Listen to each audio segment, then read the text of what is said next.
আপোনালোকৰ কাৰণে আৰু এটা নতুন ভিডিঅ' লৈ আহিছোঁ। সেইটো ভিডিঅ' হ'ল আৰু এটা নতুন স্কিম আহি গ'ল কলেজৰ ছাত্ৰীসকলৰ কাৰণে।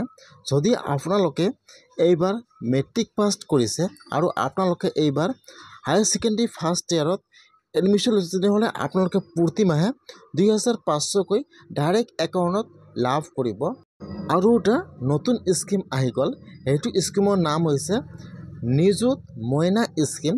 যদি আপোনালোকে এইবাৰ মেট্ৰিক পাছ কৰিছে আৰু যদি আপোনালোকে এইবাৰ হায়াৰ ছেকেণ্ডেৰী ফাৰ্ষ্ট ইয়াৰত এডমিশ্যন লৈছে, তেনেহ'লে কিন্তু আপোনালোকে এতিয়া এইটো ফৰ্ম জমা দিব লাগিব।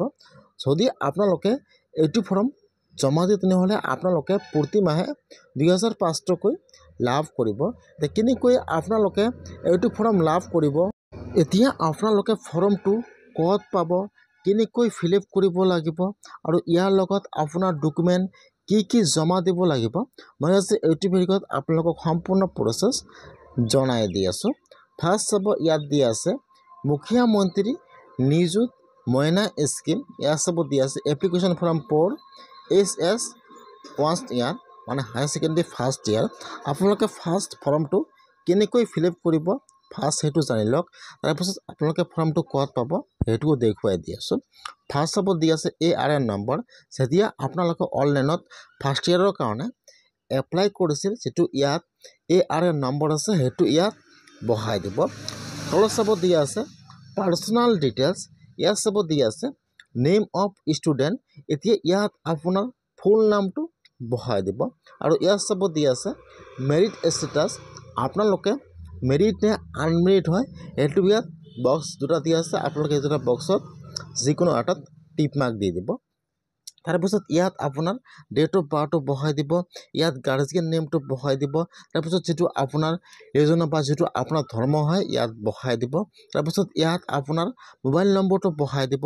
তাৰপিছত যিটো আপোনাৰ এড্ৰেছ আছে ইয়াত আপোনাৰ ফুল এড্ৰেছটো বহাই দিব, ভিলেজৰ নাম, পিন ক'ড, ইয়াত আপোনাৰ থানাৰ নাম, ডিষ্ট্ৰিক্টৰ নাম, ইয়াত যিটো আপোনাৰ ফুল এড্ৰেছটো আছে ইয়াত আপোনাৰ ফুল এড্ৰেছটো বহাই দিব।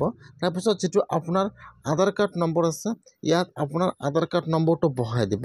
তাৰপিছত ইয়াত চাব দিয়া আছে নেম অফ LIC, যিটো আপোনাৰ LIC নাম আছে ইয়াত আপোনাৰ LIC নেমটো বহাই দিব।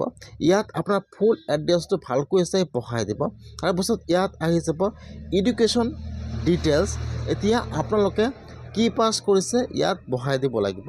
যিহেতু আপোনালোকে মেট্ৰিক পাছ কৰিছে, ইয়াত ফাৰ্ষ্ট আপোনাৰ যিটো স্কুলৰ পৰা পাছ কৰিছে ফাৰ্ষ্ট স্কুলৰ নামটো বহাই দিব। তাৰপিছত আপোনালোকে কিমান চনত পাছ কৰিছে ইয়াত চনটো বহাই দিব। তাৰপিছত যিটো আপোনাৰ ৰোল আৰু নম্বৰ আছে ইয়াত বহাই দিব। তাৰপিছত ইয়াত চাব দিয়া আছে এনৰলমেণ্ট নম্বৰ, ইয়াত আপোনালোকে সেইটো নম্বৰ ইয়াত বহাই দিব। যিটো আপোনাৰ এডুকেশ্যন কোৱালিফিকেশ্যনটো আছে ইয়াত ডিটেইলছটো বহাই দিব। তাৰপিছত ইয়াত আহি যাব আপোনাৰ বেংকৰ ডিটেইলছ। এতিয়া আপোনালোকে ইয়াত আপোনাৰ বেংকৰ ডিটেইলছটো বহাই দিব। ফাৰ্ষ্ট বহাই দিব একাউণ্ট নম্বৰ, 2 নম্বৰত বহাই দিব IFC কোড। তাৰপিছত যিটো আপোনাৰ ফুল নেম আছে ইয়াত আপোনাৰ ফুল নেমটো বহাই দিব।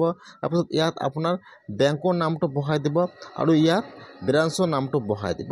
আপোনালোকে ইয়াত যিটো একাউণ্ট জমা দিব এইটো একাউণ্ট যাতে আপোনাৰ আধাৰ কাৰ্ডৰ সৈতে লিংক থাকে। ইয়াত চাব দিয়া আছে signature of student, signature of guardian আৰু চিগনেচাৰ অফ আপোনাৰ স্কুলৰ। এতিয়া আপোনালোকে চিগনেচাৰ কৰিব, ইয়াত আপোনাৰ গাৰ্জিয়ানৰ চিগনেচাৰ ল'ব। এতিয়া আপোনালোকে ফৰ্মটো ফিল আপ কৰি লৈ এতিয়া আপোনালোকে যিটো কলেজত হায়াৰ ছেকেণ্ডেৰী ফাৰ্ষ্ট ইয়াৰত এডমিশ্যন লৈছে তাত কিন্তু ফৰ্মটো জমা দিব লাগিব।